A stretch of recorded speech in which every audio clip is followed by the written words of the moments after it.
任谁也想不到，中国好声音竟已称霸内娱音综近12载。作为无数人心中华语乐坛第一的选秀节目，好声音不仅为日渐没落的华语音乐圈输送了数不胜数的新鲜力量，更是成功塑造了如今乐坛当之无愧的一哥一姐级别的大咖，甚至能在群雄逐鹿的春晚舞台实现歌曲类节目的霸唱。那问题来了，中国好声音驰骋内娱音综10余载，到底哪季节目才是最经典的一季好声音？有人说必然是第1季，因为没有首季节目取得的伟大成功，我们可能就不会再看见后续节目。更多的人则认为是神仙打架的第3季，因为本季好声音不仅走出了无数乐坛顶流，更是见证了华语乐坛天王天后的加冕。那今天我们就来全方位多角度的对比一下第1季与第3季中国好声音诞生的那些神级盲选现场，放到10年后的今天，依旧是让其他音综仰望的经典。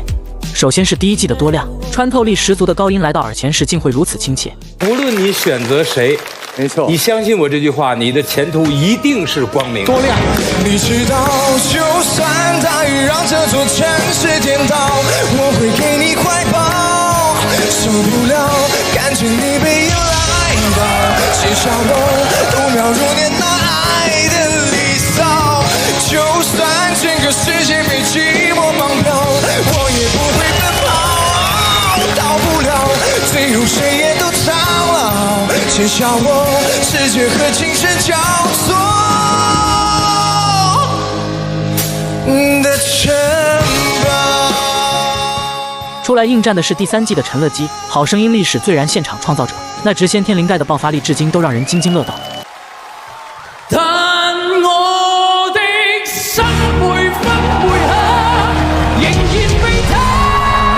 佔有，他似這月甜，仍然是不開口，隨感動走動奏着明月半倚深秋，我的牽掛，我的渴望，直至以後。第1季的丁丁絕對是才貌雙全的代表，不甘只做花瓶的他，用直勾人心魄的媚聲讓聽者欲罷不能。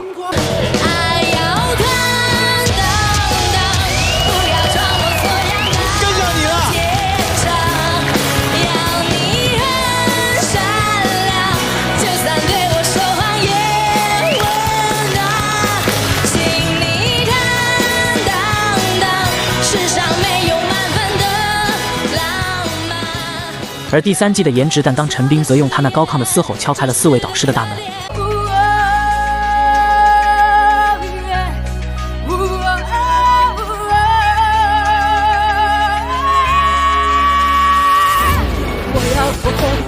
我爱就是我要我疯，我要我爱，因为手边比赛，因为是疯狂的爱，免不了一个渺小的孤单。我要我疯，我要我爱，就是我要我疯，我要我爱，吃下了一场狂欢，来到了光年之外，向大家当女人必经的傀儡。第1季为爱痴狂的金志文低音准高音狠，北漂男孩每个音符里都能感觉到曾经的挣扎。想要问问你敢不敢像我这样为爱痴狂，想要问问你敢不敢。而第3季的张碧晨则成为了好声音历史星途最为坦荡的总冠军，自带6D 环绕立体声的海豚嗓开口即炸裂。等不到天黑，不敢凋谢的花蕾，绿叶在跟随，放开刺痛的滋味，今后不再怕天明。我想只是害怕清醒。当然，好声音最大遗憾，如今华语乐坛当之无愧的一哥周深也来自于神仙打架的第3季节目。如果没有好声音的话，没有办法去尝试一下自己有没有可能成为歌手。如梦如幻如真，掀起我生理，那是个啦啦啦，哒啦啦，哒啦啦。到底哪一季节目才是好声音最经典的代表？你心里有答案了吗？